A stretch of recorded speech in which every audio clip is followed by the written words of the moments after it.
Welcome GK tips PSCയിലേക്ക് സ്വാഗതം. ഇനി 6ാം ക്ലാസ്സിലെ 5ാമത്തെ പാഠം, ബേസിക് സയൻസിലെ 5ാമത്തെ പാഠം പദാർത്ഥങ്ങളുടെ കൂട്ടായ്മ. അതിൽ ആദ്യമായിട്ട് വരുന്നത് മിശ്രിതങ്ങൾ. ഒന്നിലധികം വസ്തുക്കൾ ചേർന്നുണ്ടാകുന്ന പദാർത്ഥങ്ങളാണ് മിശ്രിതങ്ങൾ അല്ലെങ്കിൽ mixtures. Example concrete, compost, mixture, salad, അച്ചാർ, ഇതൊക്കെ മിശ്രിതങ്ങൾക്ക് എക്സാമ്പിളാണ്. ഇനി ലായനി എന്ന് പറഞ്ഞാൽ ലീനം ലായകത്തിൽ ലയിച്ചു ചേർന്നതാണ് ലായനി. അതായത് പഞ്ചസാര വെള്ളമാണെങ്കിൽ അതിലുള്ള ലീനം എന്ന് പറയുന്നത് പഞ്ചസാരയാണ്, ലായകം എന്ന് പറയുന്നത് വെള്ളമാണ്. അപ്പം ലീനം ലായകത്തിൽ ലയിച്ചു ചേർന്നാണ് ലായനി ഉണ്ടാവുന്നത്. ലായനികളിൽ തന്നെ വൈവിധ്യമുണ്ട്. വാതകം ഖരപദാർത്ഥത്തിൽ ലയിച്ചുണ്ടാകുന്ന ലായനികളും ഖരപദാർത്ഥം മറ്റൊരു ഖരപദാർത്ഥത്തിൽ ലയിച്ചുണ്ടാകുന്ന ലായനികളും ഉണ്ട്. പല്ലേഡിയം എന്ന ഖരവും ഹൈഡ്രജൻ എന്ന വാതകവും ചേർന്നുണ്ടാകുന്ന ലായനി ഒരു ഖരവാതക ലായനിയാണ്. ആഭരണങ്ങൾ നിർമ്മിക്കാൻ ഉപയോഗിക്കുന്ന സ്വർണം, പിച്ചള, വെങ്കലം തുടങ്ങിയ ലോഹസങ്കരങ്ങൾ ഖരം മറ്റൊരു ഖരത്തിൽ ലയിച്ച ലായനികളാണ്. 916 സ്വർണം എന്ന് പറഞ്ഞാൽ 1000 ഗ്രാം സ്വർണം ഉണ്ടാക്കാൻ വേണ്ടി 916 ഗ്രാം സ്വർണവും 84 ഗ്രാം മറ്റു ലോഹങ്ങളും, അതായത് വെള്ളിയും ചെമ്പും ചേർത്തുണ്ടാക്കുന്ന സ്വർണത്തെയാണ് 916 സ്വർണം എന്ന് പറയുന്നത്. അതായത് 1000 ഗ്രാം സ്വർണം ഉണ്ടാക്കാൻ 916 ഗ്രാം സ്വർണവും ബാക്കി 84 ഗ്രാം മറ്റ് ലോഹങ്ങളും ആയിരിക്കും. അതായത് വെള്ളി, ചെമ്പ് തുടങ്ങിയ ലോഹങ്ങളും ആയിരിക്കും. അപ്പോൾ അതുകൊണ്ടാണ് ഈ സ്വർണം 916 ആണെങ്കിൽ വിൽക്കുന്ന സമയത്ത് ശരിയായ വില ലഭിക്കും. കാരണം അതിൽ കൂടുതലും സ്വർണ്ണമായിരിക്കും ഉണ്ടാവുക. അപ്പം അങ്ങനെയുള്ള സ്വർണത്തെയാണ് 916 സ്വർണം എന്ന് പറയുന്നത്. അപ്പം ഈ സ്വർണം, പിച്ചള, വെങ്കലം തുടങ്ങിയ ലോഹസങ്കരങ്ങൾ ഖരം മറ്റൊരു ഖരത്തിൽ ലയിച്ച ലായനി. അപ്പം ലായനി എന്ന് പറയുമ്പോൾ എപ്പോഴും വെള്ളത്തിൻ്റെ രൂപത്തിലാവണം എന്നില്ല. വാതകം ഖരപദാർത്ഥത്തിൽ ലയിച്ചുണ്ടാകുന്ന ലായനികളുണ്ട്, ഖരപദാർത്ഥം മറ്റൊരു ഖരപദാർത്ഥത്തിൽ ലയിച്ചുണ്ടാകുന്ന ലായനികൾ ഉണ്ട്. ഇനി മിശ്രിതങ്ങൾ, വിവിധ തരം മിശ്രിതങ്ങൾ, ഏകാത്മക മിശ്രിതങ്ങളും ഭിന്നാത്മക മിശ്രിതങ്ങളും, അതായത് homogeneous mixtures and heterogeneous mixtures. ഒരു മിശ്രിതത്തിൻ്റെ എല്ലാ ഭാഗത്തും ഒരേ സ്വഭാവമാണുള്ളതെങ്കിൽ അത്തരം മിശ്രിതങ്ങളെ ഏകാത്മക മിശ്രിതങ്ങൾ എന്ന് പറയും. ഇനി ഒരു മിശ്രിതത്തിൻ്റെ വിവിധ ഭാഗങ്ങളിൽ വ്യത്യസ്ത സ്വഭാവമാണുള്ളതെങ്കിൽ അത്തരം മിശ്രിതങ്ങളെ ഭിന്നാത്മക മിശ്രിതങ്ങൾ എന്ന് പറയും. എല്ലാ ലായനികളും മിശ്രിതങ്ങളാണ്, പക്ഷേ എന്നാൽ എല്ലാ മിശ്രിതങ്ങളും ലായനികളല്ല. ഇനി വായു, നാം ശ്വസിക്കുന്ന വായു ഒരു മിശ്രിതമാണ്. അതിലടങ്ങിയിരിക്കുന്ന ഘടകങ്ങൾ നമുക്കറിയാം. ഏറ്റവും കൂടുതലുള്ളത് നൈട്രജനാണ് 78%, പിന്നെ ഓക്സിജനാണ് 21%, പിന്നെ മറ്റുള്ള വാതകങ്ങൾ കാർബൺ ഡൈ ഓക്സൈഡ് 0.04%, മറ്റുള്ളവ 0.96%. അപ്പോൾ ഏറ്റവും കൂടുതലുള്ളത് നൈട്രജൻ, പിന്നീട് ഓക്സിജൻ. ഇനി തന്മാത്ര. ഒരു പദാർത്ഥത്തിൻ്റെ എല്ലാ ഗുണങ്ങളോടും കൂടിയ അതിൻ്റെ ഏറ്റവും ചെറിയ കണികയാണ് തന്മാത്ര. എല്ലാ പദാർത്ഥങ്ങളും തന്മാത്രകളാൽ നിർമ്മിതമാണ്. ഒരു പദാർത്ഥത്തിൻ്റെ എല്ലാ ഗുണങ്ങളോടും കൂടിയ അതിൻ്റെ ഏറ്റവും ചെറിയ കണികയാണ് തന്മാത്ര. എല്ലാ പദാർത്ഥങ്ങളും തന്മാത്രകളാൽ നിർമ്മിതമാണ്. ഇനി കണാദൻ. പുരാതന ഭാരതത്തിലെ തത്വചിന്തകനും പണ്ഡിതനുമായിരുന്നു കണാദൻ. BC 2ാം ശതകത്തിലോ 6ാം ശതകത്തിലോ ജീവിച്ചിരുന്നതെ അനുമാനിക്കുന്നു. വിഭജിക്കാൻ കഴിയാത്ത സൂക്ഷ്മകണങ്ങൾ ചേർന്നാണ് എല്ലാ പദാർത്ഥങ്ങളും രൂപപ്പെടുന്നതെന്ന് കണാദൻ വിശ്വസിച്ചു. സൂക്ഷ്മകണങ്ങൾക്ക് പരമാണു എന്നാണ് അദ്ദേഹം പേര് നൽകിയത്. അപ്പോൾ സൂക്ഷ്മകണങ്ങൾക്ക് പരമാണു എന്ന പേര് നൽകിയ ഭാരതീയ തത്വചിന്തകനും പണ്ഡിതനുമായിരുന്നു കണാദൻ. തന്മാത്ര എന്ന് പറഞ്ഞാൽ ഒരു പദാർത്ഥത്തിൻ്റെ എല്ലാ ഗുണങ്ങളോടും കൂടിയ അതിൻ്റെ ഏറ്റവും ചെറിയ കണികയാണ് തന്മാത്ര. ഇനി തന്മാത്രകൾ അടുത്ത് സ്ഥിതി ചെയ്യുന്ന പദാർത്ഥങ്ങളുണ്ടാകാം, അകന്ന് സ്ഥിതി ചെയ്യുന്ന പദാർത്ഥങ്ങളുണ്ടാകാം. അപ്പം ഖരപദാർത്ഥത്തിൽ തന്മാത്രകൾ വളരെ അടുത്തടുത്തായിട്ടാണ് സ്ഥിതി ചെയ്യുന്നുണ്ടാവുക. ദ്രാവകത്തിൽ തന്മാത്രകൾ അടുത്തടുത്തല്ല, അവയ്ക്കിടയിൽ സ്ഥലം ഉണ്ടാകും. വാതകത്തിൽ വളരെ അകന്നിട്ടാണ് തന്മാത്രകൾ സ്ഥിതി ചെയ്യുക. അപ്പം തന്മാത്രകൾ വളരെ അടുത്ത് സ്ഥിതി ചെയ്യുന്നതിനാൽ തന്നെ ഖരപദാർത്ഥങ്ങൾക്ക് ഒഴുകാനോ വ്യാപിക്കാനോ കഴിയില്ല. ദ്രാവകങ്ങൾക്ക് ഒഴുകാൻ കഴിയുന്നത് അവയ്ക്കിടയിൽ, തന്മാത്രകൾക്കിടയിൽ സ്ഥലമുണ്ട്. അതുകൊണ്ടാണ് ദ്രാവകങ്ങൾക്ക് ഒഴുകാൻ കഴിയുന്നത്. ഇനി വാതകം വളരെ വേഗം വ്യാപിക്കാൻ കാരണം തന്മാത്രകൾ വളരെ അകന്നാണ് സ്ഥിതി ചെയ്യുന്നത് വാതകത്തിൽ. ഇനി ആറ്റങ്ങൾ. തന്മാത്രകളേക്കാൾ ചെറിയ കണങ്ങളാണ് ആറ്റങ്ങൾ. ആറ്റങ്ങൾ ചേർന്നാണ് തന്മാത്രകൾ ഉണ്ടാകുന്നത്. 2 ഹൈഡ്രജൻ ആറ്റങ്ങളും 1 ഓക്സിജൻ ആറ്റവും ചേർന്നാണ് ഒരു ജലതന്മാത്ര ഉണ്ടാകുന്നത്. 12 കാർബൺ ആറ്റങ്ങളും 22 ഹൈഡ്രജൻ ആറ്റങ്ങളും 11 ഓക്സിജൻ ആറ്റങ്ങളും ചേർന്നതാണ് ഒരു പഞ്ചസാര തന്മാത്ര. അപ്പം തന്മാത്രകളേക്കാൾ ചെറിയ കണങ്ങളാണ് ആറ്റങ്ങൾ. ആറ്റങ്ങൾ ചേർന്നാണ് തന്മാത്ര ഉണ്ടാകുന്നത്. അപ്പം ജലതന്മാത്രയിലെ ഏതൊക്കെ ആറ്റങ്ങളാണെന്ന് ചോദിച്ചാൽ 2 ഹൈഡ്രജൻ ആറ്റവും 1 ഓക്സിജൻ ആറ്റവും. പഞ്ചസാര തന്മാത്രയിലുള്ള ആറ്റങ്ങൾ 12 കാർബൺ ആറ്റം, 22 ഹൈഡ്രജൻ ആറ്റങ്ങൾ, 11 ഓക്സിജൻ ആറ്റങ്ങൾ. ഇനി ശുദ്ധപദാർത്ഥങ്ങൾ. ഒരേ ഇനം തന്മാത്രകൾ കൊണ്ടുണ്ടാകുന്ന പദാർത്ഥങ്ങളാണ് പദാർത്ഥങ്ങൾ. ഒരേ ഇനം തന്മാത്രകൾ കൊണ്ടുണ്ടാകുന്നവയാണ് ശുദ്ധപദാർത്ഥങ്ങൾ അല്ലെങ്കിൽ പ്യുവർ സബ്സ്റ്റൻസസ് എന്ന് പറയുന്നത്. ശുദ്ധമായ വെളിച്ചെണ്ണ, ശുദ്ധമായ പാൽ, ശുദ്ധമായ നെയ്യ് ഇങ്ങനെയൊക്കെ കേട്ടിട്ടുണ്ടാവും. എന്നാൽ ശുദ്ധമായത് എന്ന വാക്ക് ശാസ്ത്രത്തിൽ പ്രയോഗിക്കുന്നത് പരസ്യത്തിൽ ഉപയോഗിക്കുന്ന അർത്ഥത്തിലല്ല. ശുദ്ധമായ വെളിച്ചെണ്ണ എന്നാൽ അതിൽ മറ്റ് എണ്ണകളോ ഘടക പദാർത്ഥങ്ങളോ അടങ്ങിയിട്ടില്ല എന്നാണ് വിപണിയിൽ അർത്ഥമാക്കുന്നത്.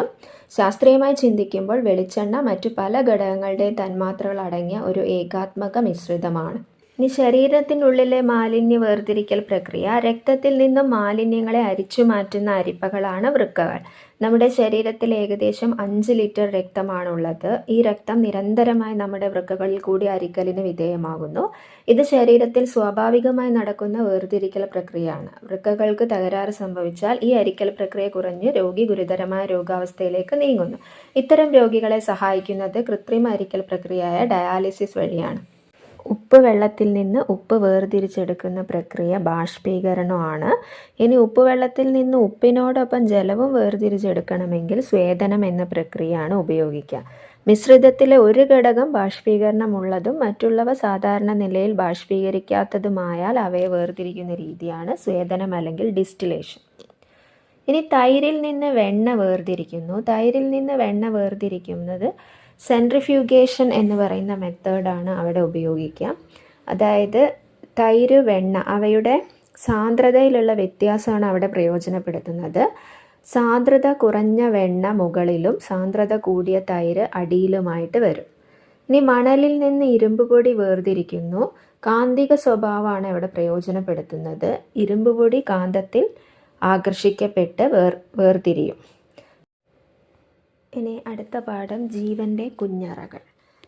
കോശങ്ങളെക്കുറിച്ചാണ് ഈ പാഠത്തിൽ പറയുന്നത്. കോശങ്ങൾ അല്ലെങ്കിൽ സെൽസ് നമ്മുടെ ശരീരം നിർമ്മിച്ചിരിക്കുന്ന അടിസ്ഥാന ഘടകങ്ങളാണ് കോശങ്ങൾ. ജീവനുള്ള എല്ലാ വസ്തുക്കളുടെയും അടിസ്ഥാന ഘടകം കോശങ്ങളാണ്. മനുഷ്യ ശരീരം നിർമ്മിച്ചിരിക്കുന്നത് കോടിക്കണക്കിന് കോശങ്ങൾ കൊണ്ടാണ്. ചെറുതും വലുതുമായ അനേകം ജീവികൾ നമുക്ക് ചുറ്റുമുണ്ട്. അവയുടെ ശരീരവും നിർമ്മിച്ചിരിക്കുന്നത് കോശങ്ങൾ കൊണ്ടാണ്. ജീവൻ്റെ അടിസ്ഥാന ഘടകമാണ് കോശം എന്ന് പറയുന്നത്. കോശങ്ങൾ അതിസൂക്ഷ്മങ്ങളാണ്. അതുകൊണ്ട് മൈക്രോസ്കോപ്പിൻ്റെ സഹായത്തോടു കൂടി മാത്രമേ കോശങ്ങളെ കാണാൻ സാധിക്കുകയുള്ളൂ. ഇനി കോശം കണ്ടെത്തിയത് 1665 റോബർട്ട് ഹുക്കാണ് കോശം കണ്ടെത്തിയത്. ഓക്ക് മരത്തിൽ നിന്ന് എടുത്ത കോർക്കിൻ്റെ ഒരു ചെറിയ ഭാഗം സ്വയം നിർമ്മിച്ച മൈക്രോസ്കോപ്പിലൂടെ അദ്ദേഹം നിരീക്ഷിച്ചു. അതിൽ ചെറിയ അറകൾ പോലെയുള്ള ധാരാളം ഭാഗങ്ങൾ കണ്ടു. അദ്ദേഹം അതിനെ സെല്ല എന്ന് വിളിച്ചു. ഈ സെല്ല എന്ന ലാറ്റിൻ പദത്തിനർത്ഥം ചെറിയ മുറി എന്നാണ്. അതിൽ നിന്നാണ് കോശങ്ങൾക്ക് സെൽ എന്ന പേര് ലഭിച്ചത്.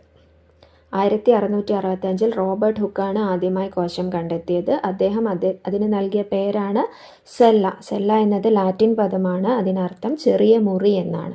ഇനി ഏകകോശ ജീവികൾ അല്ലെങ്കിൽ യൂണിസെല്ലുലാർ ഓർഗാനിസംസ്. ഒരു കോശം മാത്രമുള്ള ജീവികളാണ് ഏകകോശ ജീവികൾ. കോശങ്ങളുടെ എണ്ണം കുറവായതുകൊണ്ട് നമുക്ക് അവയെ നഗ്നനേത്രങ്ങൾ കൊണ്ട് കാണാൻ കഴിയില്ല. എക്സാമ്പിളാണ് പാരമീസിയം, അമീബ, യൂഗ്ലീന മുതലായവ. ബഹുകോശ ജീവികൾ. ഒന്നിലധികം കോശങ്ങൾ ഉള്ള ജീവികളാണ് ബഹുകോശ ജീവികൾ. ഇനി കോശത്തിൻ്റെ ഘടന. കോശത്തിൻ്റെ വിവിധ ഭാഗങ്ങൾ. കോശസ്തരം അല്ലെങ്കിൽ സെൽ മെംബ്രെയിൻ. കോശത്തിനെ ആവരണം ചെയ്യുന്ന ഭാഗമാണ് കോശസ്തരം. കോശദ്രവ്യം അല്ലെങ്കിൽ സൈറ്റോപ്ലാസം. ന്യൂക്ലിയസ് ഒഴികെയുള്ള കോശഭാഗങ്ങളെ കോശത്തിനകത്ത് നിലനിർത്തുന്നതാണ് കോശദ്രവ്യം. ന്യൂക്ലിയസ് മലയാളത്തിൽ മർമ്മം എന്നും പറയും. കോശത്തിൻ്റെ പ്രവർത്തനങ്ങളെ നിയന്ത്രിക്കുന്നു. ഫേനം. ജലം, ലവണം, വിസർജ്യ വസ്തുക്കൾ എന്നിവയെ സംഭരിക്കുന്നു. ഫേനം വാക്യൂൾ എന്നാണ് ഫേനത്തിന് പറയാം. Ribosome protein ഉൽപ്പാദിപ്പിക്കുന്നു. പ്രോട്ടീൻ നിർമ്മാണത്തിന് സഹായിക്കുന്ന കോശത്തിലെ ഭാഗമാണ് റൈബോസോം എന്ന് പറയുന്നത്. എൻഡോപ്ലാസ്മിക് റെട്ടിക്കുലം കോശത്തിനുള്ളിലെ സഞ്ചാരപാതയായി വർത്തിക്കുന്നു. മൈറ്റോകോൺട്രിയ ഊർജം ഉൽപ്പാദിപ്പിക്കുന്നു. ഇതൊക്കെയാണ് പ്രധാന ഭാഗങ്ങൾ. കോശസ്തരം കോശത്തെ ആവരണം ചെയ്യും. കോശദ്രവ്യം ന്യൂക്ലിയസ് ഒഴികെയുള്ള കോശഭാഗങ്ങളെ കോശത്തിനകത്ത് നിലനിർത്തും.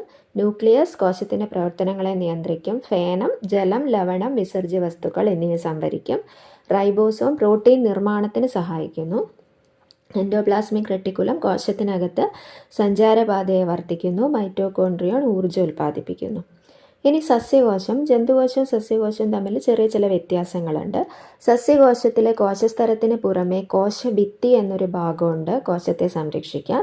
പിന്നെ സസ്യകോശത്തിൽ ക്ലോറോപ്ലാസ്റ്റ് കാണപ്പെടും. പ്രകാശ സംശ്ലേഷണത്തിന് സഹായിക്കുന്ന കോശാംഗമാണ് ക്ലോറോപ്ലാസ്റ്റ്. ഇതാണ് പ്രധാന വ്യത്യാസം.